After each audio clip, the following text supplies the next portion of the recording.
Badan Pusat Statistik Provinsi Aceh secara rutin menyelenggarakan lokakarya dengan nama So Asik, Sosialisasi Indikator Statistik. Kegiatan ini bertujuan agar pengguna data dapat memahami tentang indikator-indikator yang dikeluarkan oleh BPS. Bagaimana pendapat para peserta lokakarya? Yuk kita simak. Assalamualaikum warahmatullahi wabarakatuh. Saya Saridin SPD MPD, Kepala BPSDM Aceh. Dengan mengikuti lokakarya yang dilaksanakan oleh BPS Aceh, dapat meningkatkan pemahaman tentang indikator-indikator yang mempengaruhi Indeks Pembangunan Manusia (IPM). Mudah-mudahan BPS tetap melaksanakan lokakarya di masa-masa yang akan datang.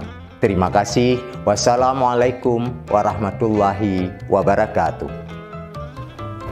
Halo, nama saya Arad Iskandar dari Dinas Perhubungan Aceh. Dengan dilaksanakan lokakarya oleh BPS ini, kita dapat belajar dan berdiskusi serta memahami lebih dalam tentang data-data yang dapat membantu pembangunan di daerah. Dan juga lokakarya ini dapat memberikan pemahaman yang sama terhadap stakeholder terkait untuk melakukan intervensi-intervensi demi tercapainya tujuan pembangunan. Assalamualaikum, saya Putri dari Fakultas Ekonomi Universitas Syekh Kuala. Saya adalah salah satu peserta lokakarya yang dilakukan oleh BPS Provinsi Aceh.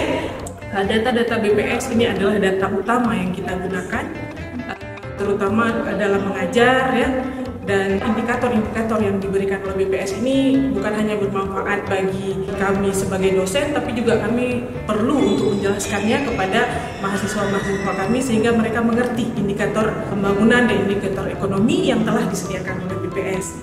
Terima kasih kepada BPS sudah mengundang kami dan berharap pada masa depannya juga selalu melibatkan akademisi dalam hal sosialisasi dan pemahaman indikator ekonomi.